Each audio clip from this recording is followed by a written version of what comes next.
And welcome to episode 9 of the Tuesday Talk IU Athletics podcast, joined by Sports Information Director Andy Alvarez and Student Assistant Connor Kukowski. This is Director of Athletic Communications Larry Dielman, bringing you results and news from this past week's action and previewing the upcoming week. Yes, switching it up a little bit with me doing the introduction. It was a busy week in athletics. Women's volleyball ended their regular season and qualified for the Atlantic East Conference tournament. Men's and women's swimming finished the fall portion of their 2025-26 schedule, and men's and women's basketball opened their 2025-26 seasons over the weekend. This week, women's volleyball will be in the AEC semifinals, and men's and women's cross country will compete in the NCAA Division III Metro Regional Championships. Men's basketball will have their home opener on Thursday against Moravian, and women's basketball will be on the road on Saturday at Ursinus. Let's get things rolling. Women's volleyball.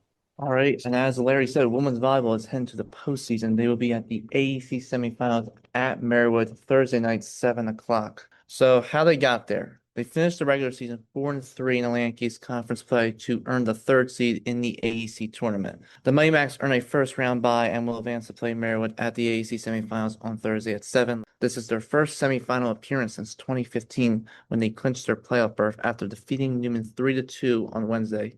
That was a throw. They went up 2, and then they made Newman fought their way back into it, but they were able to push it out in the end. Mia Esposito closed out the match with her career high 20 kills tonight to give the Muddy Macs their first win over Newman since September 30th, 2015. And Angelica Santine Bullard also had 37 assists, and that's what put the Muddy Macs into the postseason. We didn't quite know where they were going to be after the tough loss on Saturday to Gwinnett, but they are going to be the third seed, so they'll be at Marywood on Thursday at 7 o'clock. Some other notes, Mia Esposito was the second most single-season kills in IU history right now, and then Angelica Santino Bullard is third in single-season assists. So an exciting week for volleyball on tap. What are your guys' thoughts? Yeah, it was a real good week to see them clinch that. I mean, we worried going down to play Newman. It's not a team we've had a lot of success against, obviously, in our history. So it's great to see them go down there, jumped out to that early lead, and looked like it might be getting away, but they found a way in that fifth set to really rally, come from behind. Lauren Garment puts the last serve in.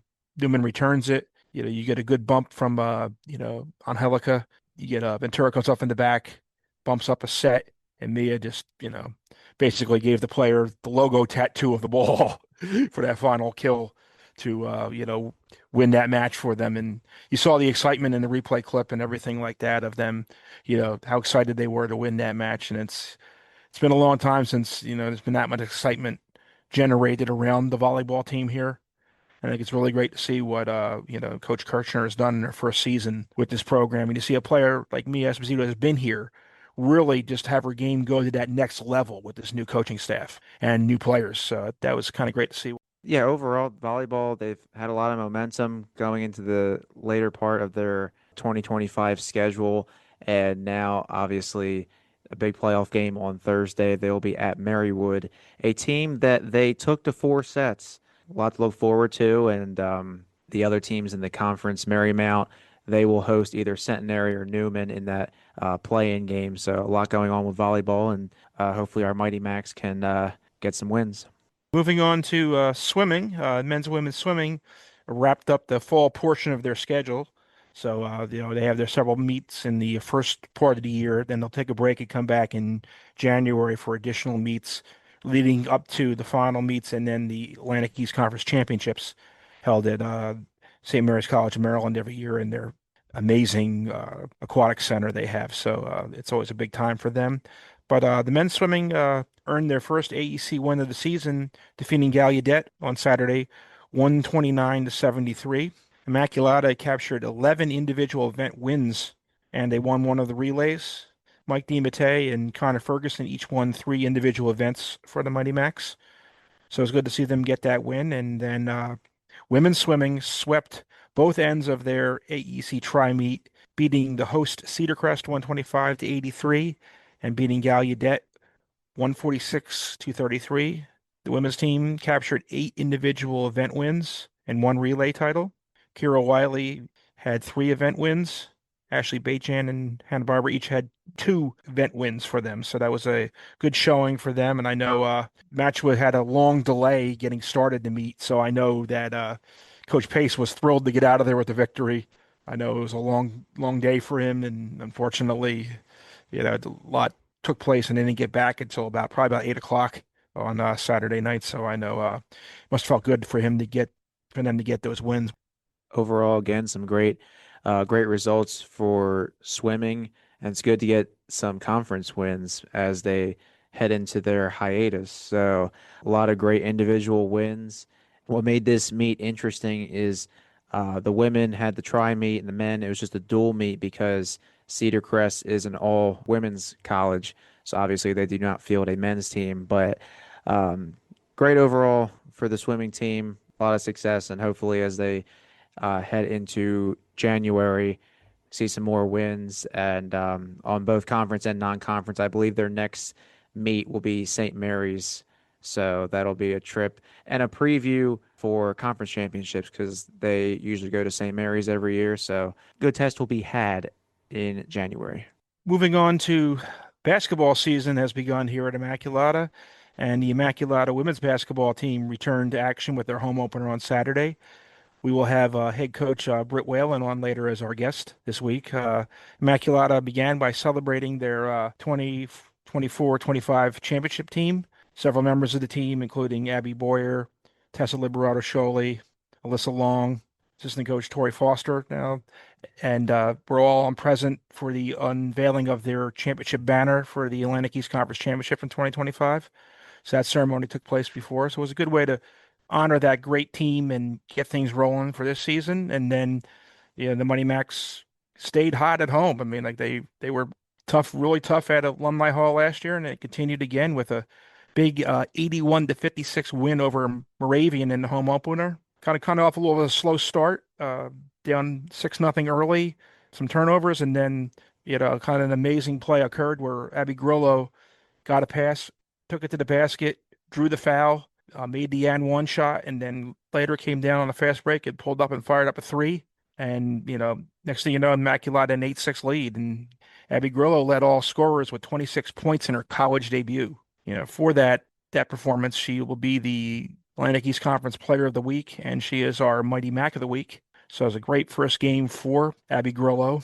And, as you expect, 2025 championship game MVP, Olivia Etor, was big with scoring 14 points and had 5 block shots. That will earn her weekly honor roll recognition this week from the conference. And then your reigning AEC Rookie of the Year, Carly Coleman, scored 13 points for Immaculata. And you got some real solid role play from other players. Meg Robbins, Julia Pohl, Sabrina Little, another freshman making her college debut, had a real strong first game. You have Meg Robbins. I don't think any would ever expect to see her pull up from 18 with a jumper and drain that. That was a great shot. And then you have a player like Julia Pohl, who hadn't gotten a lot of time in her first couple of years here, jumps right in, makes a couple big buckets, some strong defense, steals, block shots, things like that. So rebounds. So that was a real good start for her and a good start for the team.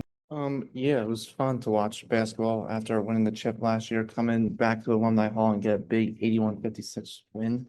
Especially after they lost to Moravian last year in overtime. So obviously this one felt good to get some revenge. But you mentioned Julia Pohl. Obviously, we haven't seen a whole lot of her in her first 2 years, but she came in, she's stepping up, and she made those really nice block shots there to keep Moravian from scoring. And obviously Coleman, I talked to her before the game. She's in a new role as a sophomore captain, so she was telling me about like they have higher energy, they're looking to build off the momentum from last season, and we'll see them at your sinus on Saturday. So it looks like we'll have a good season for women's basketball in our hands. Yeah, it was a really enjoyable game, and like Andy said, the first couple minutes, Moravian got a few scores. Even the opening tip-off, they just took right to the bucket, and you're thinking, all right, maybe this is like some, first game jitters. They just did the banner thing. Maybe they were just, the emotions were still running a little bit high. And then, a couple Abby Grillo moments later, and you're like, okay, they're back. So it's good to see that. And Connor and I were just just in shock, just watching Abby Grillo pull up on the fast break, and it was amazing. It really was. So a good win overall, but a tough test with Ursinus coming up in the Centennial Conference. Something to look forward to as we move into the next game. Yeah, that was a lot of fun on Saturday, being up on the call and getting a little excited, a few times when you see something that Abby Grillo or one of the players did.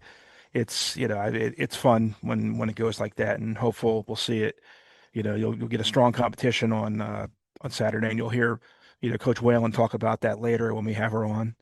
All right, moving on to men's basketball. The Mighty Macs went 1-1 this week.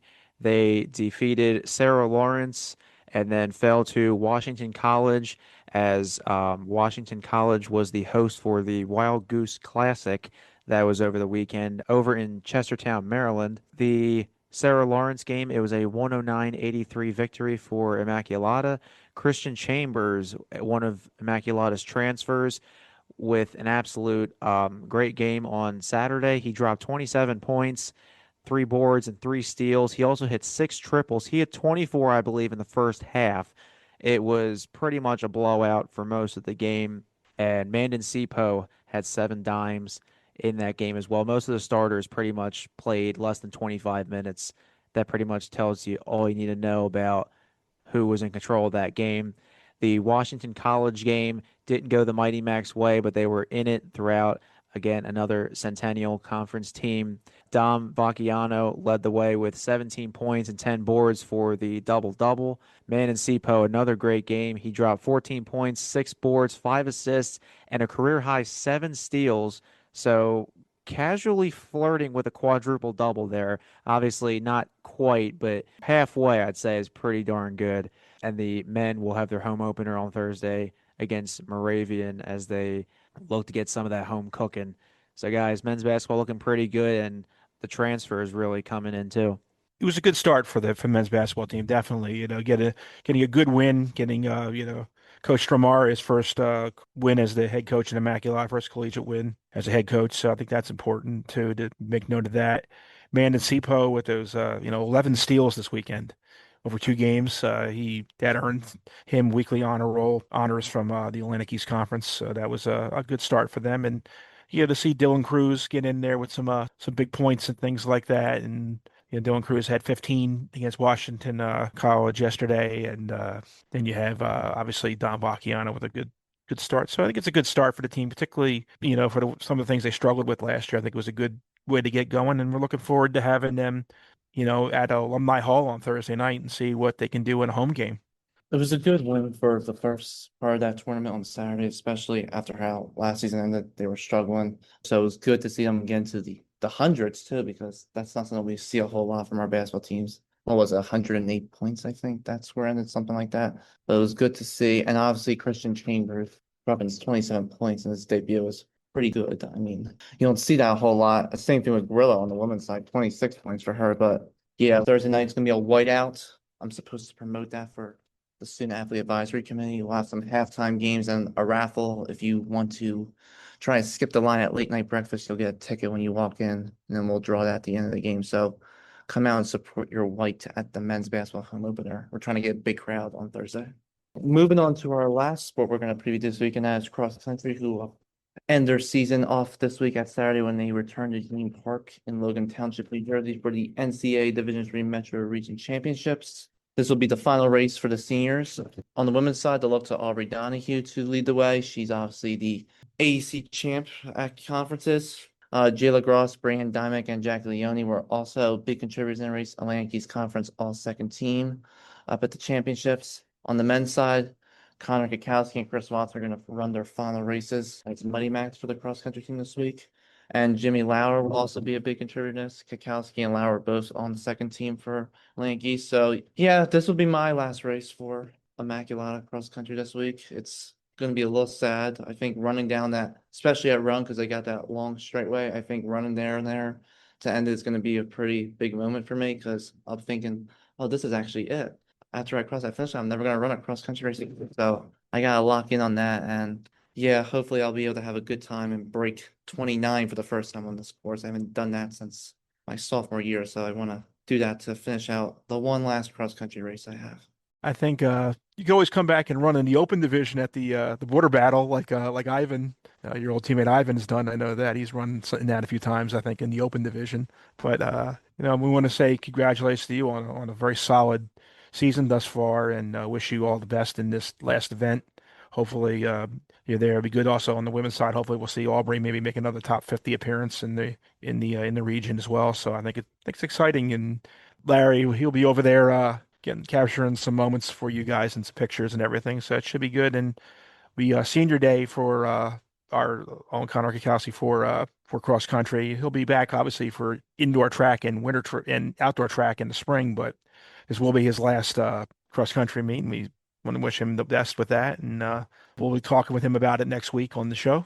Thanks, guys. Much appreciated. I think now would be a good time to bring in our guest. When we come back after this quick break, we will be with Immaculata women's head basketball coach, Brittany Whalen. So we'll see you in a moment when we're back on the Tuesday Talk IU Athletic Podcast.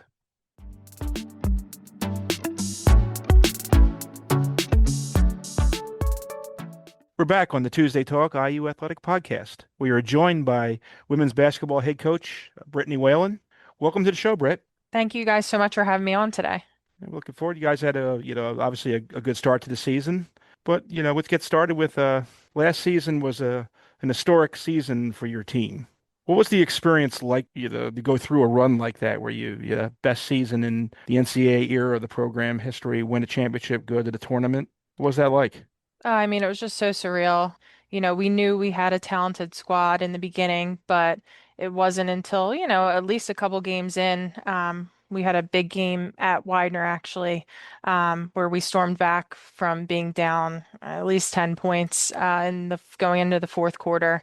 I think that really like amplified just the hype around this team and what we can do. And they really showed out that game. And from then on, it was just like full steam ahead. But just being in the moment each day and having that experience with the girls that we had on the team at the time and our coaching staff, everyone involved. It was just, something that we will always remember and, it can never be taken away from us. So just to look back and, recognize the memorable season that it was just really, really surreal. Yeah, I know that Widener game. I was there for that, and that's when I really thought, wow, this team could really be something. And that was when Carly Coleman really emerged in that game, shutting down Mia Robbins like she did in that game. That was big for your team.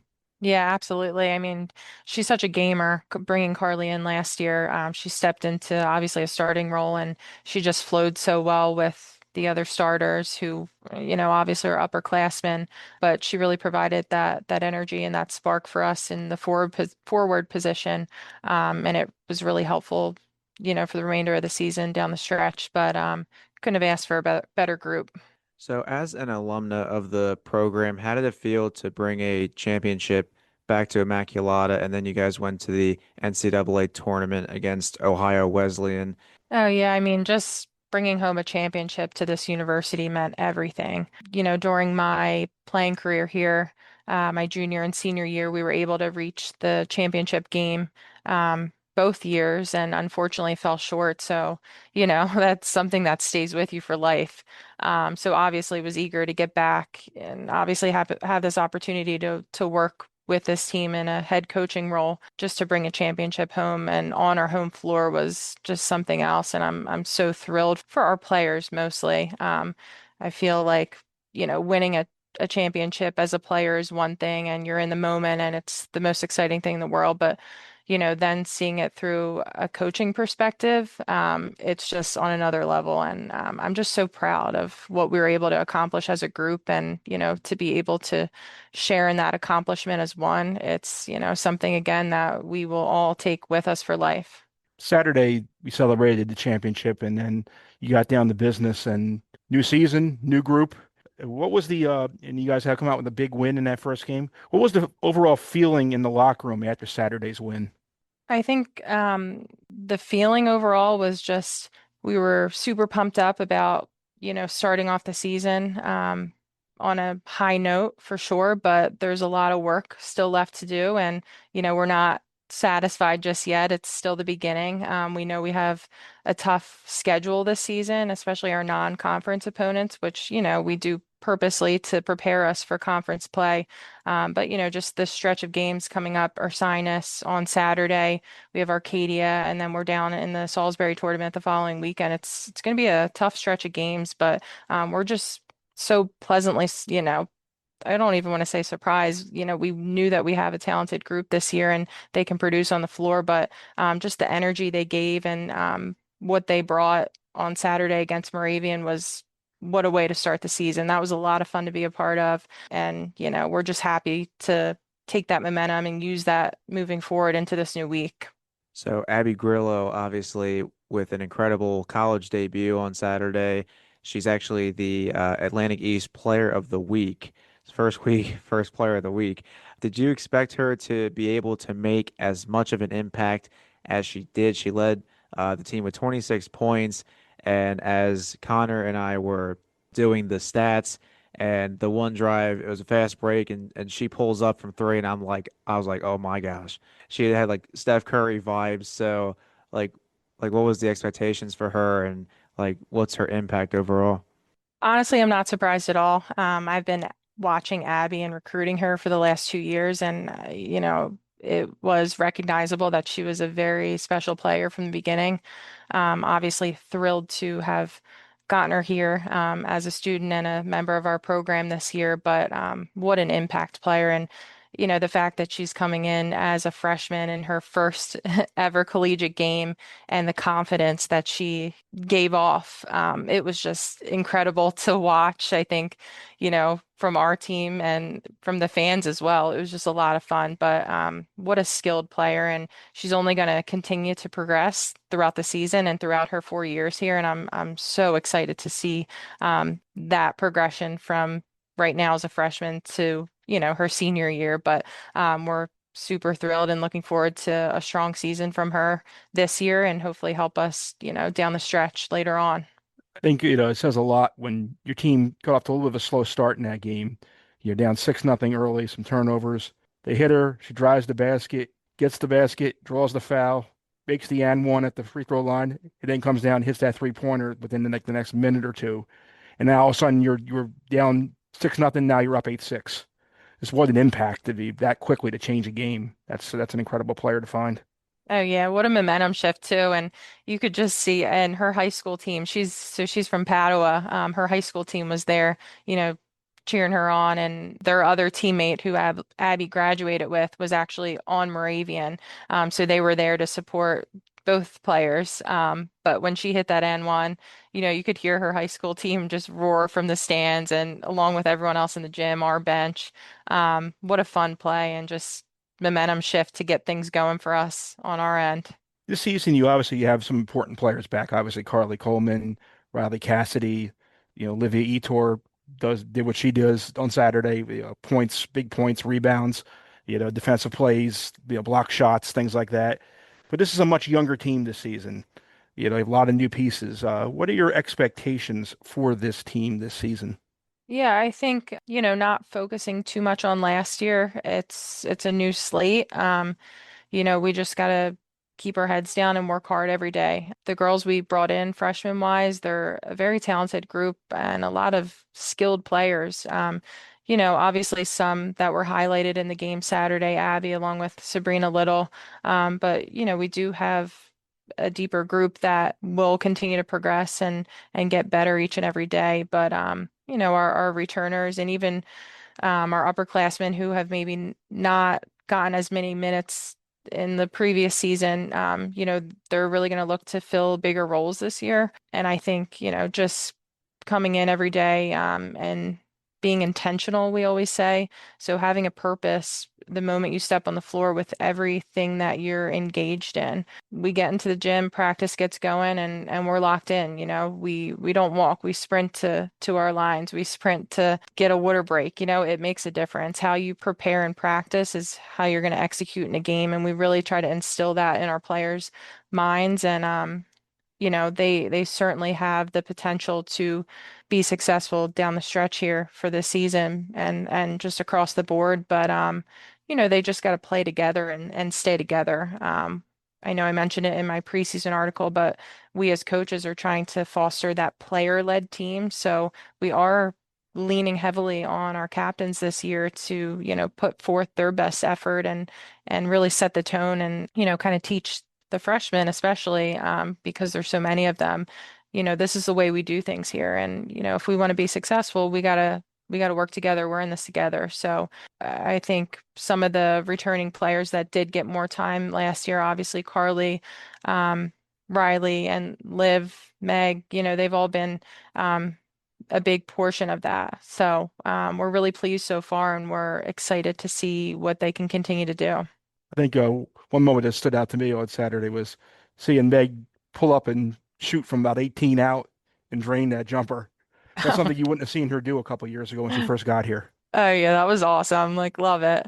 Meg's always obviously a big presence in the paint and in the low post, but to see her have that confidence to shoot that and make it was just awesome to watch. I don't know if she had that much confidence in herself though. She kind of made a face after the ball went through the basket, but yeah, that was fun. I Yeah. think she's definitely improved and will continue to. So we're gonna need her. Not quite the Alyssa Long doing the Michael Jordan going back up the court last year. Yeah, yeah, that was a lot of fun to watch too. So next up, you guys are at Ursinus. Centennial Conference is always good competition. How do you guys plan to go into a matchup, or how do you plan to attack against a team like Ursinus? Yeah, I mean, luckily we have a full week to prepare for Ursinus. They are an extremely talented team. Bobby Morgan, kudos to her, phenomenal coach. She's been doing this for a long time, so we know they're going to be prepared. And although she's lost a key player to graduation after last year, she's brought in a handful of very talented players that will help in their lineup. So. I think just staying disciplined on our end, we got to tweak a couple things down the stretch defensively. Um, but I think overall we need to focus on our rebounding. They have a little bit more size, I would say, just from watching their past two games over the weekend. But we got to compete with them on the boards and just hold our own. So I think rebounding is going to be big for us, and then shutting down their shooters. Colleen Blackman, she's a big 3-point threat for them. I think with their past two games, she's maybe hit 10 threes. So she's going to be a big threat from the perimeter for them. And then Madison Smith is a big presence down low in the paint, pulling a lot of boards. So really, getting our matchup straight and just, hopefully our offense can get flowing against their defense.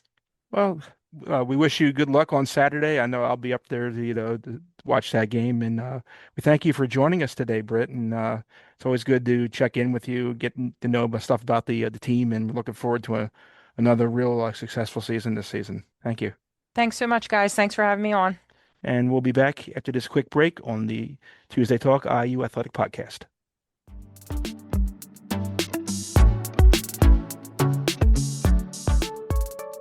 Welcome back to the Tuesday Talk IU Athletic Podcast. That will wrap it up for this week's show. Be sure to join us next week for episode 10. We'll be recording from the Communications Department's brand new podcast studio in the library. We are excited for this opportunity and hope you'll tune in. Until then, Romax.